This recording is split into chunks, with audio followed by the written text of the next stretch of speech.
Je sais pas, je n'ai pas de mots, alors donc je ne vais pas en prononcer, mais Il existe des blessures que l'argent peut réparer, des conflits qu'un tribunal peut trancher, des héritages que des avocats peuvent vachement finir par partager, mais il existe aussi des secondes perdues que personne ne pourra jamais rendre. Et pour David Hallyday, tout semble revenir à l'une d'elles. Décembre 2017, Johnny Hallyday vit ses dernières heures. Dehors, la France entière ignore encore qu'elle s'apprête à perdre son idole. Mais derrière les portes closes de cette maison de Marnès-la-Coquette, ce n'est plus une légende qui est en train de partir. C'est un père. Et David affirme qu'il n'a pas pu lui dire adieu comme il l'aurait voulu. Pas de dernier regard, pas cette ultime conversation que l'on rejoue ensuite 1000 fois dans sa mémoire, pas 7 minutes où un fils peut simplement prendre la main de son père et lui dire ce qu'il n'a peut-être jamais réussi à lui dire auparavant. 8 années passent, les avocats se taisent peu à peu, les accords sont signés, les gros titres deviennent moins nombreux, chacun reprend sa vie. On pourrait croire que le temps a fait son travail. Mais le 7 décembre 2025, face à Anne-Sophie Lapix, David prononce quelques mots qui font soudain disparaître ces 8 années. Je ne m'en remettrai jamais. Il ne hausse pas la voix, il ne frappe pas du poing sur la table, et c'est précisément ce calme qui rend la phrase si lourde. Car derrière elle se cache une contradiction profondément humaine. David explique avoir choisi d'avancer. Il parle de pardon. Il refuse de passer le reste de son existence enfermé dans la rancœur. Mais pardonner n'est pas oublier. Et certaines cicatrices, même refermées, restent sensibles toute une vie. C'est dans ce contexte qu'arrive Hallyday par David. Pendant plus d'1 an, une caméra suit David de Paris à Los Angeles. Sa mère Sylvie Vartan apparaît, son épouse Alexandra Pastor également, Laura Smet, son beau-père Tony Scotti, des amis, des musiciens. Peu à peu apparaît un David différent de celui que les Français ont observé pendant la guerre autour de l'héritage. Plus seulement le fils de Johnny, plus seulement l'enfant écarté du testament. Mais un homme qui tente de raconter lui-même son enfance, ses blessures, sa musique, et surtout son père. Et pourtant, au milieu de tous ces souvenirs, une absence intrigue. Laetitia Hallyday n'occupe pas la place que l'on pourrait attendre dans ce récit tel qu'il nous est présenté. David ne transforme pas son documentaire en règlement de compte frontal. Il ne semble pas vouloir reconstruire devant les caméras les années de guerre familiale. Et c'est précisément là que son silence devient fascinant. Est-ce simplement le choix d'un homme qui veut enfin passer à autre chose ? Ou faut-il y voir quelque chose de plus profond ? La décision de ne plus laisser cette bataille définir sa propre histoire.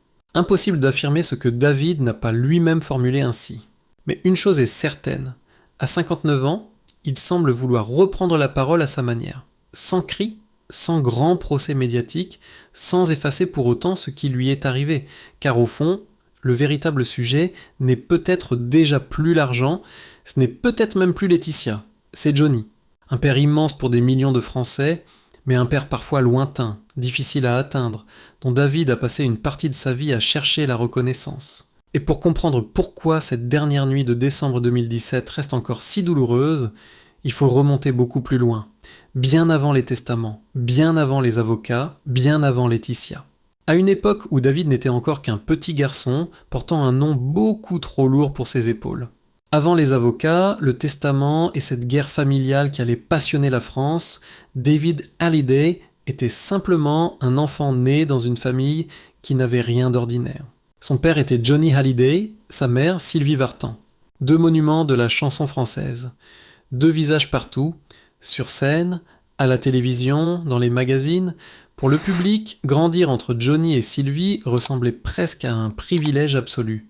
Mais derrière les photographies, la réalité d'un enfant pouvait être beaucoup plus complexe. David grandit dans une maison entourée par la célébrité. Ses parents sont observés, photographiés, commentés. Les voyages, les concerts et les absences font partie de son quotidien. Il décrira d'ailleurs cette enfance comme magnifique mais spéciale, puis le couple Johnny-Sylvie se brise. Curieusement, David ne vivra pas seulement leur séparation comme une catastrophe.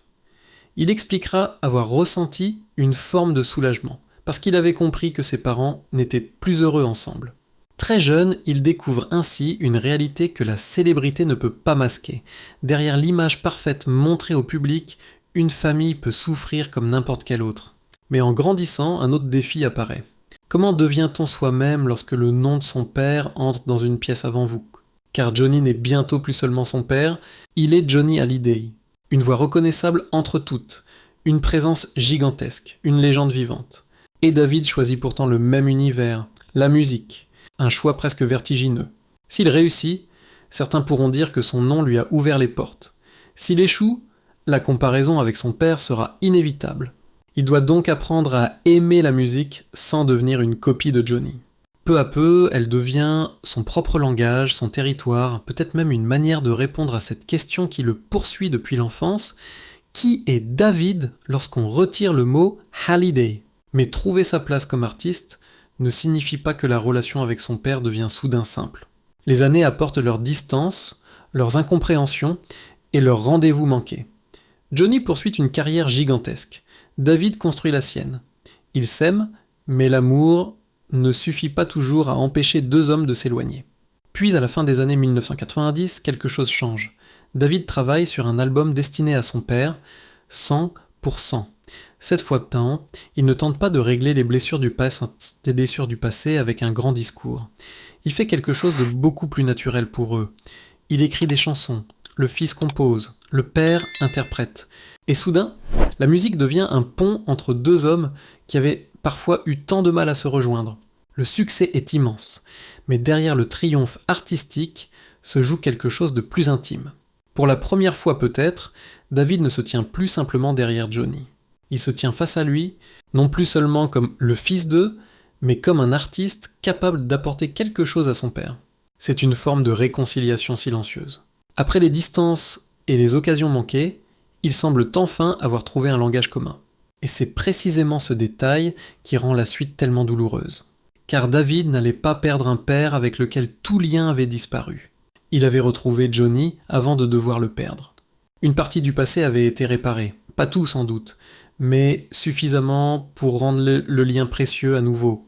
Et lorsqu'on a mis des années à retrouver quelqu'un, la dernière chose que l'on souhaite est de laisser partir cette personne sans pouvoir lui dire une dernière fois ce qui compte vraiment. 5 décembre 2017. Cette nuit-là, la France perd Johnny Hallyday. Mais David, lui, ne perd pas une légende. Il perd son père. Johnny s'éteint à Marne-la-Coquette, à 74 ans. Très vite, la nouvelle traverse le pays. Les radios diffusent notamment ses chansons, les hommages se multiplient et des milliers de Français pleurent celui qui avait accompagné plusieurs générations. Pourtant, derrière ce deuil national se joue un drame beaucoup plus intime. David affirmera qu'il n'a pas pu voir son père une dernière fois comme il l'aurait souhaité. Pas de dernier regard. Pas cette minute où un fils peut prendre la main de son père et lui dire quelques mots avant qu'il ne soit trop tard. Et lorsqu'une personne disparaît, ce sont parfois précisément ces quelques secondes qui deviennent les plus précieuses. Des années plus tard, David le dira encore avec une simplicité bouleversante. « Je ne guérirai jamais de ça ». Cette phrase prend tout son poids lorsqu'on se souvient du chemin parcouru entre les deux hommes. David avait longtemps vécu dans l'ombre de Johnny. Leur relation avait connu des distances, des incompréhensions, des rendez-vous manqués. Puis la musique les avait rapprochés. Avec 100%, le fils avait retrouvé une place auprès du père. Et c'est justement parce qu'une partie du passé avait été réparée que cette dernière nuit devient si douloureuse. Mais cette histoire possède une autre version.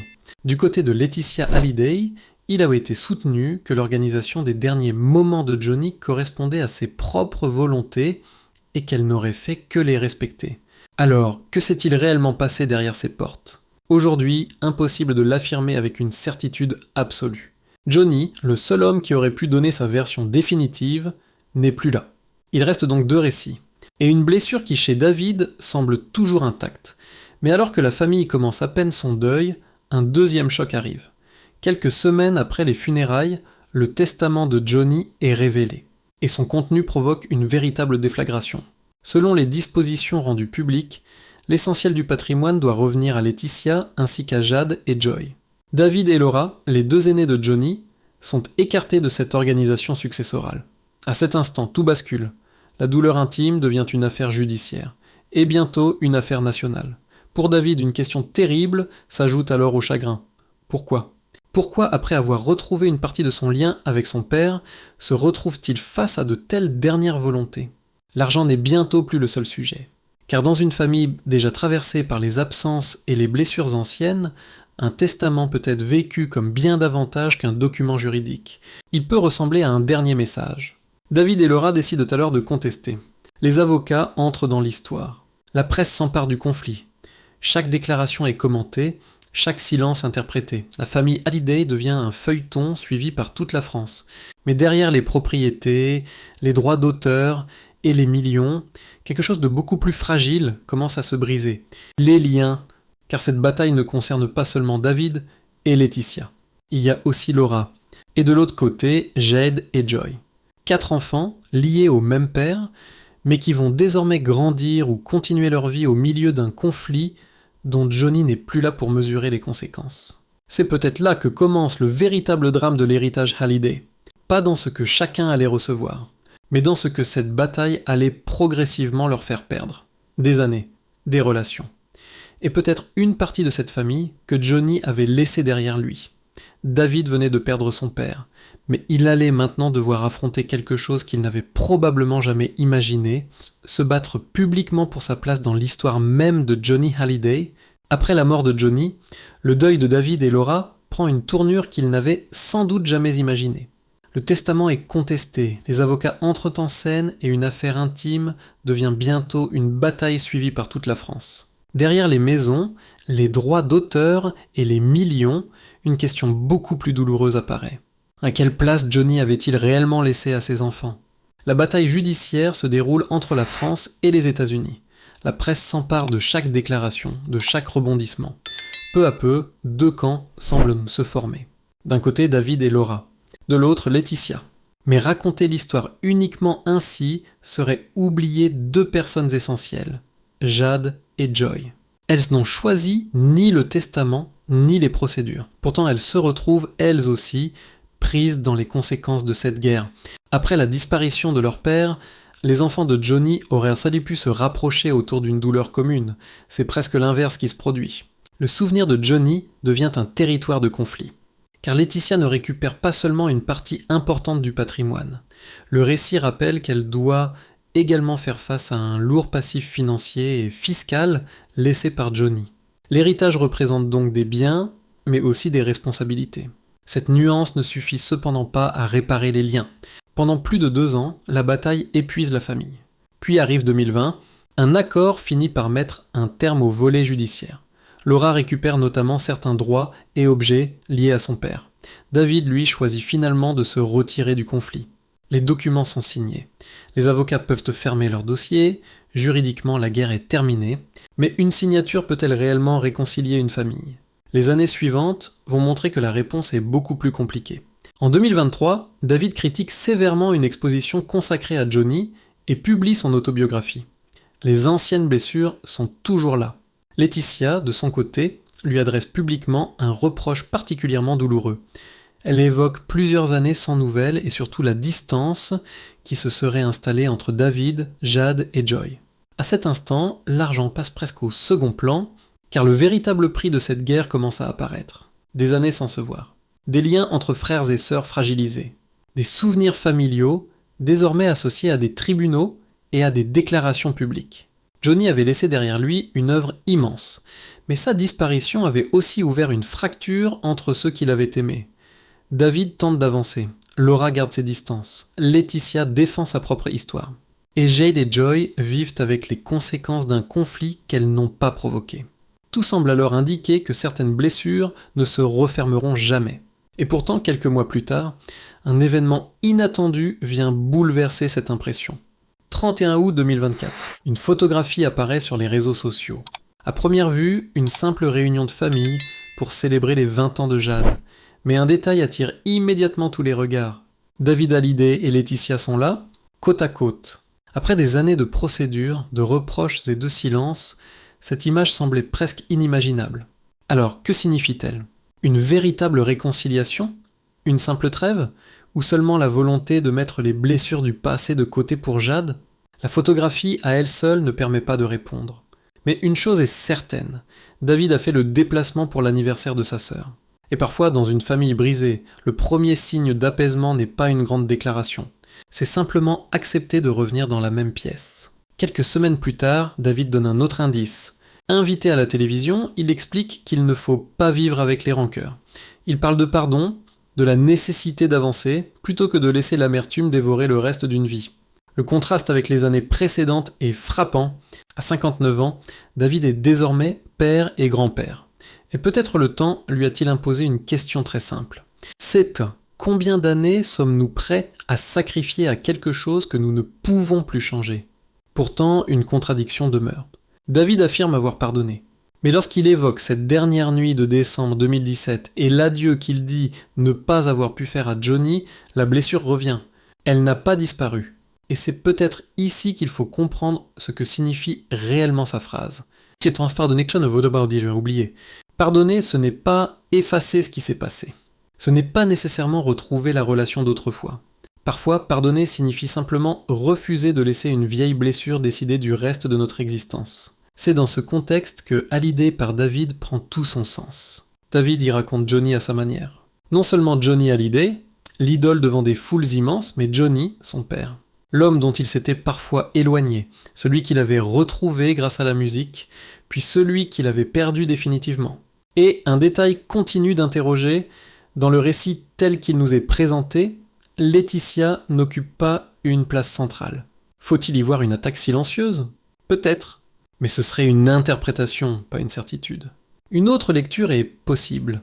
Après des années où David a été presque constamment défini à travers la guerre d'héritage, il souhaite peut-être simplement raconter une histoire dans laquelle ce conflit ne possède plus le premier rôle. Son histoire avec Johnny. Et derrière cette décision apparaît une question beaucoup plus profonde. À qui appartient aujourd'hui la mémoire de Johnny Hallyday? À David et Laura, qui ont connu Johnny comme leur père. À Jed et Joy, qui ont grandi auprès d'un Johnny différent, à une autre période de sa vie, à Laetitia qui a partagé ces dernières décennies, ou au public français qui conserve depuis si longtemps son propre Johnny à travers les chansons et les souvenirs. Peut-être que personne ne possède toute la vérité. David possède la mémoire d'un fils, Laetitia, celle d'une épouse. Chacun de ses enfants possède la sienne.